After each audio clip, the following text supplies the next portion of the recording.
வணக்கம் வணக்கம். நான் சைதை மீனா. இன்னைக்கு நம்ம மக்கள் திலகத்துடைய அன்னமிட்ட கை அந்த பாட்டு தான் பார்க்க போகிறோம். சேர்ந்து பாடுவோம்மா, வரீங்களா? அன்னமிட்ட கை, நம்மை ஆக்கி வைத்த கை, உன்னை என்னை உயர வைத்து உலகமெல்லாம் வாழ வைத்து அன்னமிட்ட கை, நம்மை ஆக்கி வைத்த கை,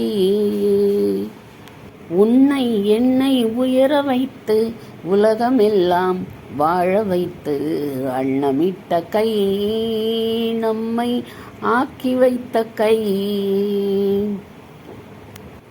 இல்லாமை நீக்க வேண்டும், தொழிலாக்கம் வேண்டும், நாம் எல்லோரும் வாழ வேண்டும், முன்னேற என்ன வேண்டும், நல் எண்ணம் வேண்டும், தன் உழைப்பாலே உண்ண வேண்டும்,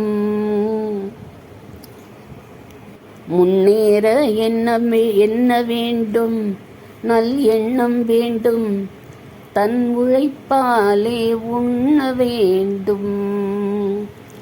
பாடுபட்ட கை அது பாட்டாளி கை, பாடுபட்ட கை அது பாட்டாளி கை, செய்யும் தொழிலை தெய்வமாக வலியுறுத்தி நிலைநிறுத்தி அன்னமிட்ட கை, நம்மை ஆக்கி வைத்த கை.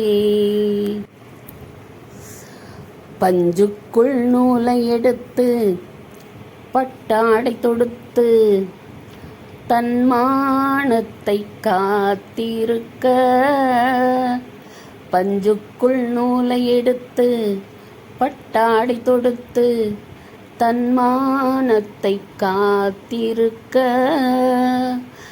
மண்ணுக்குள் வெட்டி முடித்து பொன் கட்டி எடுத்து நம் தேவைக்கு சேர்த்திருக்க, வாழ வைக்கும் கை அது ஏழை மக்கள் கை, வாழ வைக்கும் கை அது ஏழை மக்கள் கை, காட்டை மேட்டை தோட்டமாக்கி நாட்டு மக்கள் வாட்டம் போக்கி அன்னமிட்ட கை, நம்மை ஆக்கி வைத்த கை, உன்னை என்னை உயர வைத்து உலகம் எல்லாம் வாழ வைத்து அன்னமிட்ட கை. இந்த பாட்டை எழுதுறதுக்காக வாலிப கவிஞர் வாலிகிட்ட சொல்லி இருந்திருக்காங்க. ஆனால் அவர்கிட்ட இருந்து பாட்டு வரவே இல்லையா. அதனால தயாரிப்பாளர் வாலிக்கு ஃபோன் பண்ணி கேட்டிருக்காரு.